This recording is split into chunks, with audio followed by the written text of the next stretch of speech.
June 7, 1944, Normandy, France. The air still reeked of cordite from the naval barrage the day before.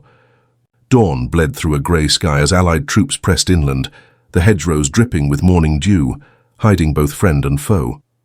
Somewhere near the village of Isigny, 5 olive-drab Sherman tanks advanced cautiously, their engines growling like restless beasts. Their treads churned the wet French soil, leaving gouges that filled with rainwater. The crews inside were tense, their ears attuned to the faint clatter of German machine guns echoing from the tree line. They had been told the enemy scoffed at their machines, called them Ronsons like the cigarette lighters, because they supposedly ignited at the first hit. Yet here they were, moving forward into a storm that none of them could fully predict. U.S. Army After Action Report, June 1944. From a concealed ridge, German panzer grenadiers watched the American tanks roll into view. Through their Zeiss field glasses, the sight was almost laughable. Compared to the hulking silhouettes of their Panzer IVs or the monstrous Tiger I, the Sherman looked like a child's toy, thin armor, narrow tracks, a stubby 75mm gun that seemed absurd against the long barrels of German steel. One officer snorted to his men, "Sie werden brennen wie immer." They will burn as always. Bundesarchiv Panzer Lehrdivision Report, June 1944. Laughter trickled down the ranks, but it was the uneasy laughter of men who had fought too long, who had seen too much. Still, they believed their doctrine. Their generals told them these tanks were inferior. That belief had not yet been shaken. The first crack of battle shattered the calm. A German 88mm gun fired from a hidden hedgerow, its thunder echoing across the fields. A Sherman at the head of the column jerked violently, its turret ripped open like a tin can, flames belching skyward. The crew had no chance. Within seconds, another shell shrieked past, punching through the flank of a second tank. German soldiers cheered, convinced the rout had already begun. Reports from earlier months in Italy and North Africa had reinforced this myth. Shermans knocked out by the dozen, Allied crews scrambling in terror. German High Command communique, April 1943. It was almost too easy, but then something strange happened. The rest of the column did not scatter. The Shermans regrouped, guns swiveling, engines revving higher. Artillery behind the lines opened fire, pounding the German hedgerow with devastating precision. A dozen more Shermans appeared from the lanes, their formations tight, moving like an armored phalanx. For every tank the 88 claimed, 3 more replaced it. Smoke grenades hissed, cloaking the American armor in a rolling curtain of gray. Machine guns on the Shermans sprayed the ridge, cutting down the gunners before they could reload. The German confidence faltered. What was supposed to be a slaughter was turning into a nightmare. Inside one of the Shermans, sweat dripped down the loader's forehead as he rammed another shell into the breach. The gunner whispered through clenched teeth, "Steady, steady!" The commander, peering through his periscope, barked, "Fire!" The recoil slammed through the turret as the shell streaked across the hedgerow. An explosion followed, and the dreaded 88 was silenced, its crew scattered in pieces. U.S. Army Field Diary, 2nd Armored Division, June 1944. Relief filled the cramped metal box, but it was short-lived. Another enemy gun opened up from a flank. A shell grazed their hull, sparks showering inside. Fear clawed at them, but the tank kept moving, pressing forward through fire. The German troops had expected the Shermans to falter after the first casualties. Instead, they were advancing relentlessly. The laughter that had greeted their arrival dissolved into disbelief. Some soldiers screamed into radios for reinforcements that were not coming. Others watched in horror as their carefully laid defenses crumbled beneath the sheer weight of American steel. The hedgerows were filled with the grinding roar of hundreds of engines. The ground shook as if a giant had awakened. What the Germans mocked as fragile was now crushing their defenses with brute inevitability. At higher command posts, reports streamed in with alarming urgency. Amerikanische Panzer überall. Tanks everywhere. Messages crossed in confusion. Was this a breakthrough? Was it a diversion? Why so many Shermans? Bundesarchiv Wehrmacht Situation Log, June 1944. Commanders who had dismissed the American tank threat now faced the reality of thousands pouring through the bocage. Each destroyed Sherman was quickly replaced by another rolling off the landing ships. German soldiers began to realize they were fighting not just a tank, but a machine of industry, a war of numbers they could not match. The battlefield was a vision of chaos. Smoke hung low over the fields, flames rose from shattered hulls, and the cries of the wounded mingled with the grinding treads. The Shermans, scorned for their weakness, were revealing their true strength, not in singular duels but in relentless waves that refused to stop. Their crews fought with grim determination, knowing the odds yet driving forward. Every advance chewed deeper into German defences. Every hedgerow cleared another step inland. The mockery that had echoed among the Wehrmacht hours earlier was silenced, replaced by the grinding realization that this so-called inferior tank was the spearhead of an unstoppable tide. Nightfall cloaked the battlefield, but the rumble of engines continued in the distance. Fires from burning tanks lit the horizon like torches of war. German survivors huddled in foxholes, staring in disbelief at the endless procession of American armor that kept rolling forward. For the first time, a chilling thought crept into their minds. Perhaps the war they thought they could still win had already been lost. And in the shadows of Normandy, that fear began to spread, unspoken but undeniable. The Germans had laughed at the Sherman. But laughter does not stop an army, and by the end of that day, the echoes of their mockery were drowned out by the steel chorus of American industry, grinding inexorably toward victory. And yet, this was only the beginning.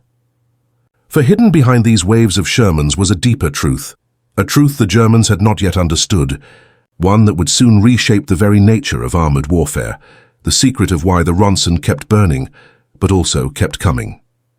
The real weapon behind the Sherman's advance was not the tank itself, but something far more powerful. That revelation was about to shatter the myth of German invincibility forever. Summer of 1944. Europe stood at a crossroads. The Allied landings in Normandy had torn open Hitler's Western Wall, but the battle for France was far from decided.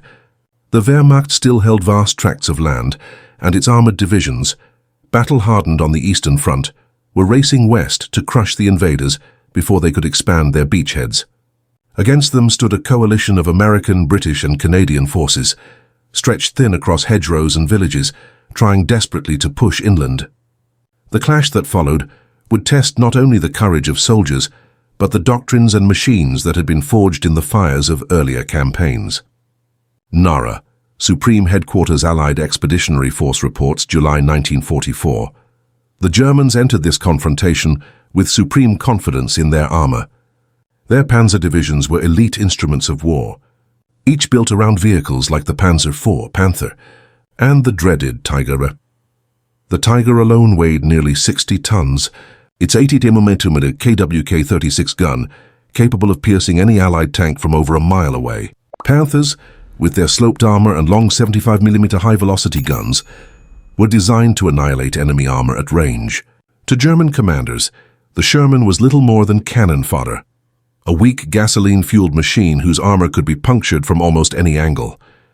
Their doctrine reinforced this view.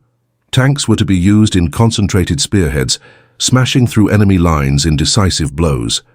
Bundesarchiv Panzerwaffe Doctrine File 1942. The Americans, however, had developed a different philosophy. Instead of banking on a single supertank, U.S. doctrine emphasized mobility, logistics, and mass production. Commanders like General Omar Bradley and General George S. Patton understood that war in Europe was not merely about winning duels between tanks. It was about sustaining offensives across hundreds of miles. The Sherman, with its relatively light 30-ton frame, could be shipped across oceans, maintained with ease and repaired quickly in the field. It was not designed to be invincible. It was designed to be everywhere. U.S. Army Ordnance Department Briefing, 1943. By 1944, this doctrine was colliding head-on with the German belief in technical superiority. In the East, German divisions had bled themselves against the Soviet Union, where vast numbers of T-34s had proven that quantity could indeed overwhelm quality. Yet even after years of attrition, many German officers clung to the belief that their tanks remained unmatched. "One Tiger is worth 10 Shermans," they boasted, citing engagements in Tunisia and Sicily, where the Sherman's weaknesses had been exposed. But those numbers ignored a critical truth. In France, Tigers were scarce, and Shermans were arriving in thousands. Captured German officer interrogation, U.S. military intelligence, June 1944. The battlefield itself shaped these doctrines in unexpected ways. Normandy's bocage country was a maze of hedgerows, sunken lanes, and dense fields that negated long-range gunnery. The panthers and tigers, built to dominate on open plains, often found themselves ambushed at point-blank range. Shermans, though mocked for their thin armor, could maneuver more nimbly through these cramped landscapes. American crews learned to use smoke, speed, and combined arms tactics, calling in artillery, infantry, and air power to neutralize German strongpoints. Slowly, painfully, the perception of the Sherman as mere cannon fodder began to shift. After Action Report, 2nd Armored Division, July 1944. Still, the losses were staggering. In some sectors, Sherman crews climbed into their tanks knowing their odds of survival were slim. Letters recovered from soldiers reveal their grim humor. "We ride in coffins with tracks," one sergeant wrote home. Private letter, 4th Armored Division Archives, 1944. Yet even in despair, they kept fighting. For every Sherman that burned, Detroit and countless American factories were building replacements. For every crew lost, new ones were trained, shipped across the Atlantic, and sent forward into the inferno. Germany mocked this relentlessness as crude and unrefined, but beneath the derision lay fear. A war of attrition was one they could not afford. By July, the broader context of the war was clear. The Allies were building toward a breakout. Operation Cobra, the great push into the French interior, loomed on the horizon. Bradley's First Army had nearly 1 million men, over 150,000 vehicles, and air superiority that dwarfed anything the Luftwaffe could muster. Facing them, German Army Group B under Field Marshal Erwin Rommel fielded fewer than 60 divisions across the entire front, many under strength, many exhausted. Their fuel reserves were dwindling, their supply lines shredded by Allied bombers. In such conditions, even the most powerful German tanks risked becoming stranded hulks. U.S. Strategic Bombing Survey, 1946. It was in this crucible that the myth of Sherman inferiority would be tested. Could sheer numbers, coordination, and relentless pressure overcome the technical superiority of German armor? Could crews inside those so-called Ronsons withstand the psychological toll of facing tigers and panthers head-on? Every hedgerow, every burning village, every ambush would provide part of the answer. And as the weeks wore on, those answers began to rewrite the history of armored warfare. Yet behind the clash of doctrines, there was something deeper at play, something hidden from the battlefield eye. The Sherman was not merely a tank, it was a symbol of an industrial miracle, a machine whose true advantage lay not in its gun or armor, but in the system that produced, sustained, and multiplied it. This truth would reveal itself in ways the Germans had not anticipated, and it would prove decisive in the summer of 1944. The soldiers on the front lines could not see the full picture. They saw only fire and steel, victory and death. But in the shadows of war rooms, in the blueprints of factories, and in the calculations of engineers, the secret to the Sherman's endurance was already at work. It would soon become clear that what Germany mocked as weakness was, in fact, the foundation of Allied strength, and the revelation of that hidden advantage was about to change everything. July 25, 1944. The thunder of Allied artillery shattered the dawn as Operation Cobra began. For hours, the earth shook beneath a storm of shells and bombs, pulverizing German positions west of St. Lo. When the barrage lifted, an eerie silence spread across the battlefield, broken only by the grinding advance of Sherman tanks, their silhouettes emerging from the smoke like specters of steel. German defenders, dazed and deafened, peered from shattered bunkers. They expected chaos, confusion, and piecemeal assaults. Instead, they saw something far more unnerving. Waves of American armor, endless and unyielding, advancing as if conjured from the very earth. U.S. Army After Action Report, July 1944. For months, German troops had mocked the Sherman. They called it the Tommy Cooker, the Ronson, the Death Trap. Crews swapped stories of how easily the thin-skinned tanks ignited under fire, how tigers and panthers could destroy them at will. Yet here, under the French sun, the narrative fractured. For every Sherman that burned, two more appeared to take its place. It seemed impossible. How could a tank so flawed become an unstoppable tide? The answer was hidden not on the battlefield, but in the vast machinery of Allied production, in doctrines of war that the Wehrmacht had fatally underestimated. The hidden advantage was not the Sherman's armor, nor its 75mm gun, nor even its mobility. It was the sheer scale of American industry, the capacity to build, ship, repair and replace at a pace no enemy could match. By the summer of 1944, American factories had already produced over 30,000 Shermans. Production lines stretched from the Detroit Arsenal tank plant to the factories of Pressed Steel Car Company and Fisher Body Division of General Motors. Entire towns seemed to breathe life into these machines, rolling them off assembly lines like clockwork. U.S. War Production Board Statistics 1944. Germany, crippled by Allied bombing and raw material shortages, could never compete. Tiger tanks took months to assemble, Panthers weeks at best. Each one was a masterpiece of engineering, but also a logistical nightmare, expensive to build, difficult to maintain, and nearly impossible to replace in quantity. By contrast, the Sherman was deliberately simple. Interchangeable parts, standardized designs, easy to repair in the field. An American crew could swap an engine or a track within hours, often under fire, and return to battle the same day. Technical Manual TM 9731A 1943. German officers, confronting this reality, began to voice their despair. "They come like swarms," one panzer commander muttered in a report, his words dripping with exhaustion. Dramatized composite. Another wrote bitterly, "One tiger may kill 10, but the 11th kills the tiger." Captured Wehrmacht officer diary. July 1944. Their vaunted superiority had turned into a trap, because every duel drained resources Germany could not replenish, while the Allies surged forward on a river of supply.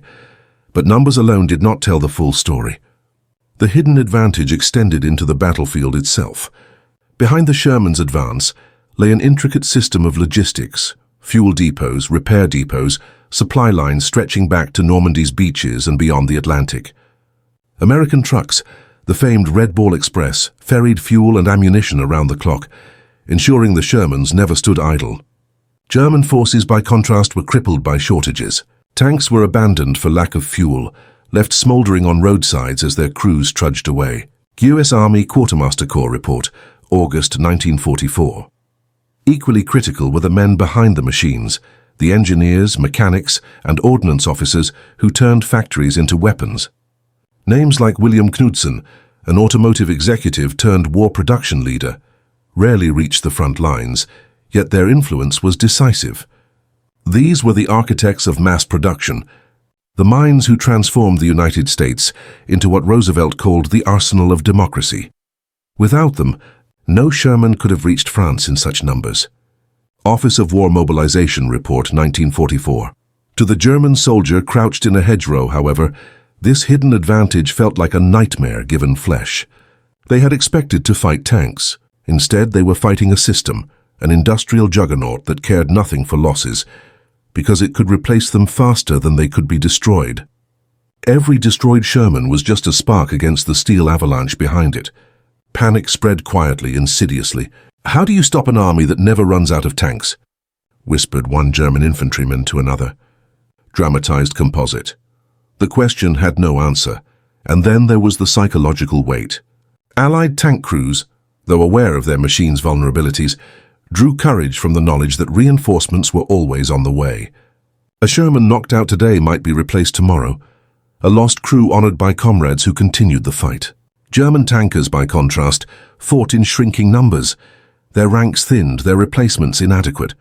Every loss felt heavier, every destroyed tiger irreplaceable. U.S. Strategic Bombing Survey 1946. Even within the Wehrmacht High Command, the realization began to take root. Reports from Normandy described the Americans not as tactically brilliant or technologically superior, but as relentless, inexhaustible. General Heinz Guderian, architect of Blitzkrieg, warned privately that Germany was now on the defensive against an enemy whose strength lay in its factories and logistics. Bundesarchiv, OKH Memorandum, August 1944. The very doctrines that had carried Germany to early victories were crumbling under the weight of American production. And yet, the Sherman's hidden advantage was not merely about numbers, it was about adaptability. Variants appeared rapidly. The Sherman Firefly, armed with Britain's deadly 17-pounder gun, capable of piercing even a tiger's armor. The M4A3E2 Jumbo, up-armored for assaults. and specialized Shermans fitted with bulldozer blades, flamethrowers, or rocket launchers. Each innovation answered a battlefield challenge, each one multiplying the tank's versatility. German crews, once so confident, now faced a machine that seemed to evolve faster than their countermeasures. British Ordnance Office Records, 1944. For the ordinary American crew, this hidden advantage was felt in the small moments. A tank knocked out one day, patched and running the next. As Operation Cobra tore open the German lines, this hidden advantage revealed its full force. The Germans could destroy Shermans by the dozens, but the tide never slowed. Instead, it gathered momentum, rolling inexorably toward Paris. For the first time, German commanders began to realize that they were not merely fighting the US Army. They were fighting America itself, the workshops, the workers, the assembly lines. And that was a war they could not win. The laughter that had once greeted the Sherman's arrival was fading into silence. In its place grew an unspoken dread, that every destroyed tank was only the herald of another wave, another assault, another step closer to defeat. And soon, the Germans would see just how deep this advantage ran, down to the very blueprints. The gears and the steel plates that made the Sherman what it was, the technical truth, waiting to be revealed, would show that this so-called inferior tank was far more than it seemed. August 1944. The ruins of Normandy still smoldered, villages reduced to rubble, the skies thick with the smell of fuel and ash. Across the battered French countryside, the Sherman tank ground forward, its engines roaring, its steel tracks biting into the soil. To the soldiers who manned them, the Sherman was both lifeline and coffin, salvation and sentence. To understand why these machines, derided as weak and flimsy, became the backbone of the Allied advance, one must look not to the battlefield, but to the blueprints, factories, and technical manuals that defined their creation. Technical Manual TM 9754, 1944. The Sherman M4 was a paradox, a tank designed not to dominate duels, but to serve as a tool of war at scale. At 30 tons, it was light compared to the German Panther's 45 tons and the Tiger's nearly 60. Its armor at its thickest measured 75 millimeters on the front glacis, enough to withstand small and medium caliber rounds, but no match for the high-velocity 75 millimeters or 88 mm guns fielded by German armor. Its standard 75 mm M3 gun, effective against infantry and fortifications, struggled against heavy German tanks unless firing at vulnerable flanks. Yet this supposed weakness masked its genius. The Sherman was not designed to fight Tigers one-on-one. It was designed to move, to adapt, and to exist in numbers Germany could never hope to match. Ordnance Department Technical Report 1943, mobility was its great strength. Powered by a Continental R975 radial engine, originally developed for aircraft, the Sherman could reach speeds of 24 to 26 miles per hour on roads, faster than most German tanks. Its operational range, roughly 120 miles on a full tank, allowed it to exploit breakthroughs in ways heavier, fuel-hungry machines could not. Narrower tracks meant it was prone to bogging in mud, but also meant it could be shipped across the Atlantic in vast numbers, fitting neatly into Liberty ships designed for efficiency. German tanks, immense and powerful, strained bridges and transport systems. The Sherman, by contrast, was a weapon of logistics as much as of combat. Detroit Arsenal Plant Production Notes, 1942. Armament evolved rapidly. The early 75mm M3 gun gave way to the high-velocity 76mm M1 gun by 1944, capable of piercing up to 190mm of armor at 1,000 yards, still marginal against a Tiger's front, but lethal against Panzer IVs and vulnerable Panther flanks. British engineers, refusing to accept inferiority, introduced the Sherman Firefly, mounting the 17-pounder gun. With muzzle velocity exceeding 884 meters per second, it could penetrate 150 mm of armor at 2 kilometers, finally giving Allied crews the confidence to engage even the heaviest German tanks head-on. British War Office Technical Evaluation, 1944. Variants sprouted like branches from a trunk. The M4A3E2 Jumbo carried armor up to 152 mm thick, shrugging off weapons that once made Shermans infamous as fire traps. The M4A3R3 flamethrower, nicknamed Zippo, terrified defenders in bunkers and trenches, Rocket-equipped Shermans unleashed sudden barrages that turned hedgerows into smoking craters. Specialized bridge-laying Shermans carried engineers across rivers under fire, while bulldozer-equipped versions cleared obstacles for infantry advances. This adaptability was unprecedented. German tanks, marvels of engineering, rarely strayed from their singular battlefield roles. The Sherman became whatever the Allies needed it to be. U.S. Army Engineer Board Report 1944, survivability too improved. Early Shermans earned the Ronson nickname because ammunition was stored in sponsons, igniting catastrophically when penetrated. Engineers responded with wet stowage, encasing shells in water glycol jackets that reduced the chance of fire by nearly 75%. Crew survival rates improved dramatically, giving men a fighting chance to escape a stricken vehicle. U.S. Ordnance Board Trial Report, September 1943. Such incremental changes reflected the Sherman's true philosophy: constant refinement. Guided by feedback from the battlefield, production numbers tell their own story. Between 1942 and 1945, more than 49,000 Shermans rolled out of American factories. By comparison, Germany produced fewer than 6,000 Panthers and just 1,300 Tigers. Each Sherman cost roughly $33,000 to manufacture. A Tiger demanded over $300,000 and vast labor hours. One required master craftsmen, the other assembly line workers.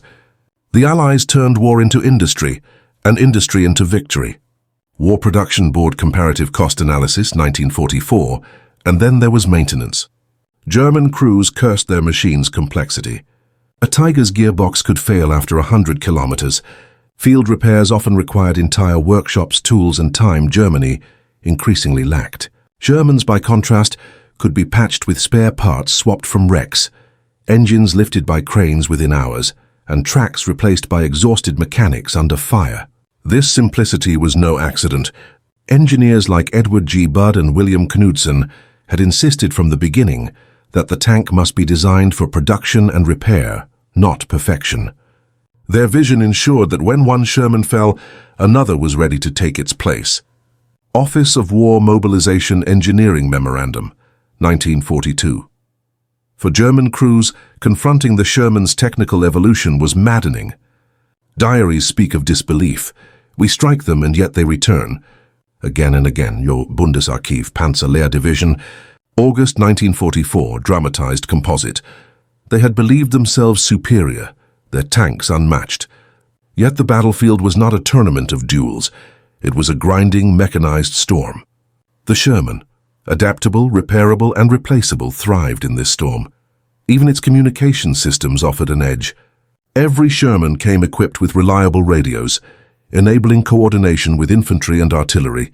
German tanks, in many cases, still relied on signal flags or partial distribution of radios, limiting their tactical flexibility. The Shermans could mass firepower at will, responding instantly to enemy movements. What seemed a minor feature was in reality a force multiplier. U.S. Signal Corps Manual, 1943, behind the technical numbers lay human ingenuity.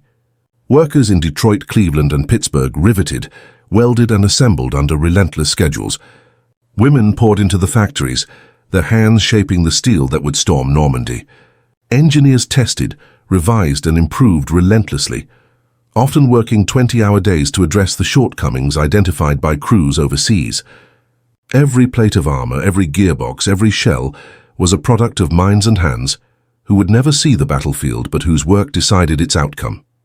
By late 1944, the Sherman had transcended its early reputation. It was no longer mocked as a weak, flammable machine.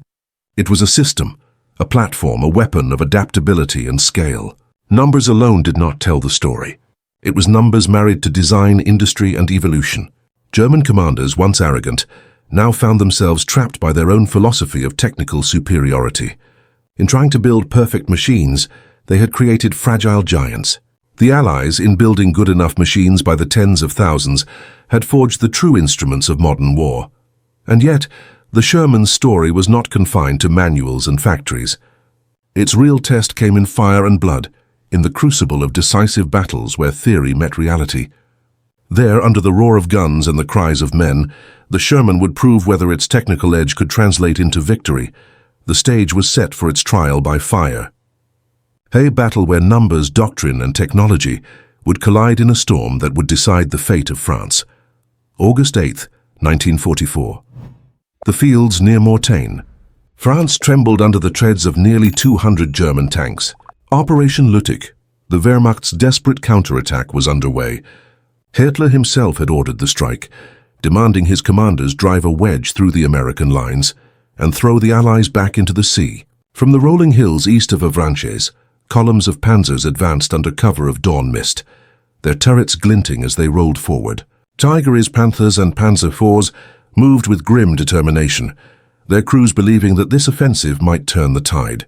But waiting in the bocage, hidden among hedgerows and villages, was the machine they had so often mocked, the Sherman. Bundesarchiv OKW Order Transcript, August 1944. At first, the German attack seemed unstoppable. Panthers crested ridges and fired at long range, their high-velocity 75mm guns punching through Sherman armor with ease. In the first hours, American tankers watched comrades' vehicles burst into flames, smoke curling skyward as crews scrambled desperately for cover. Mortagne looked as if it might become yet another graveyard of Shermans. U.S. Army After-Action Report, 30th Infantry Division, August 1944. But then the battle shifted. American artillery, pre-sighted on key avenues of approach, erupted in a thunderstorm of fire. Shermans, working in concert with infantry, sprang ambushes from concealed positions, firing smoke shells to mask their movements. Most crucially, the skies opened to reveal swarms of Allied fighter bombers, P-47 Thunderbolts diving from above, rockets screaming into the armored columns. German radios filled with panic. Their supposed spearhead was dissolving under a storm of steel. U.S. 9th Air Force sortie log, August 1944. Shermans were not invincible, but they were everywhere. Alongside the 30th Infantry Division, tank crews from the 3rd Armored and 2nd Armored Divisions maneuvered relentlessly, sacrificing individual tanks to delay and harass the German advance. They kept coming, even when we thought we had stopped them, a German gunner recalled, his disbelief palpable. Dramatized composite. The myth of Allied fragility was evaporating under the sheer persistence of American armor. By the second day, the German attack stalled. Panthers found themselves stranded when fuel ran dry, their hulking frames abandoned on roadsides. Tigers bogged down in soft ground, too heavy to maneuver in the Norman countryside. Shermans, lighter and more flexible, circled like wolves, striking exposed flanks. Infantry anti-tank teams added their weight, while artillery and aircraft pounded the German formations into ruin. Mortagne became not a German breakthrough, but a slaughter. In 4 days of fighting, the Wehrmacht lost over 100 tanks and thousands of men. American losses, though painful, were far lighter. The counterattack had collapsed. U.S. Army G2 Summary, August 12, 1944. This was not the only test. Days later, at the Falaise Pocket, Shermans once again proved decisive. German forces, trapped in a narrowing corridor, fought desperately to escape. Allied armor pressed from every side, Shermans grinding forward through wreckage and smoke. One Canadian tank officer described the scene as a valley of death, where the wrecks of German armor lay in heaps. Canadian Army War Diary, August 1944. The Sherman, derided as a death trap, was now delivering death on a scale that stunned even its own crews. The numbers told the story. In Normandy, the Allies deployed nearly 12,000 Shermans against a German armored force that dwindled with every engagement. Kill ratios favored German tanks in isolated duels. One Tiger might destroy several Shermans in a single clash. But battles were not decided by single duels. They were decided by momentum, by numbers, by the ability to sustain pressure day after day. And in that measure, the Sherman was devastating. For every Sherman lost, another rolled off the landing ships ready to fight. For every German tank destroyed, there was often no replacement. U.S. Ordnance Department Statistical Digest, 1945. On the ground, the psychological impact was immense. American crews knew their odds in head-on duels, yet they pressed forward with grim determination. Letters home captured the mixture of fear and resolve. "We call them coffins, but they keep us moving forward," one tanker wrote to his family. Private letter, 4th Armored Division, August 1944. Germans, meanwhile, began to sense the futility. "We destroy them and still they come. lamented one Panzer officer, his words echoing in reports to Berlin. Dramatized composite. The laughter of 1942 had turned to disbelief by 1944. Even commanders recognized the shift. Field Marshal von Kluge, overseeing the defense of Normandy, reported bitterly to Hitler that American tanks multiply like locusts, swarming across the fields faster than we can cut them down. Bundesarchiv, von Kluge Memorandum, August 1944. His words underscored a brutal truth. Germany could not win a war of attrition, and still the Sherman adapted. Fireflies appeared in growing numbers, their 17-pounder guns piercing panthers and tigers at ranges once thought impossible. Jumbo Shermans, shrugging off hits that had previously been fatal, spearheaded assaults into fortified towns. Flamethrower Shermans flushed German infantry from bunkers, while rocket-equipped variants leveled hedgerow defenses. Each battle revealed new forms, new surprises, new blows against the Wehrmacht's morale. By the end of August, the tide in France was irreversible. The German army was in retreat, Paris was liberated, and the myth of Sherman inferiority lay shattered on the battlefields of Normandy. The tank that had been mocked, derided, and scorned had proven its worth not in single combat, but in campaigns that broke an empire's back. Yet the true impact of these battles was not measured only in ground gained or tanks destroyed. It was measured in the shift of perception, on both sides. American crews began to trust their machines, understanding their role in a broader system of firepower, logistics, and air superiority. German crews, once supremely confident, now looked across the battlefield and saw not fragile coffins, but an endless wave of steel. And as the Allies surged toward the borders of the Reich, the psychological weight of the Sherman's presence grew heavier with every mile. But what did this mean for the war as a whole? Beyond Mortain, beyond Falaise, the Sherman's influence reached into the minds of soldiers, commanders, and nations. Its legacy was being forged not only in steel, but in psychology, in strategy, and in the future of warfare itself. The next chapter would reveal how this humble tank reshaped doctrines, crushed morale, and left a mark on history far greater than its steel hull could ever contain. Autumn 1944. The roads of France were lined with the carcasses of German armor, burned-out Tigers, shattered Panthers, and Panzer IVs abandoned in ditches where fuel had run dry. Intermixed among them, too, were the blackened hulks of Shermans, reminders of the terrible cost paid by the crews who fought within. Yet despite their losses, the Sherman columns kept moving east, pushing through Belgium across the Siegfried Line and into the very heart of Germany. What had begun as a weapon mocked by its enemies had become the steel backbone of the Allied advance, a symbol of relentless progress that reshaped not only the battlefield, but the minds of all who fought there. U.S. Strategic Bombing Survey 1946. The psychological impact on German troops was profound. In 1942 and 1943, laughter had accompanied the sight of Shermans. Tankers sneered at their thin armor. Infantry jeered as they burst into flames. But by late 1944, that laughter had withered. Interrogations of captured panzer crews revealed the new reality. We could kill them, yes, but for every one destroyed, 10 more came. Allied Interrogation Report, October 1944. Dramatized composite. German soldiers spoke of an exhaustion that went beyond the battlefield.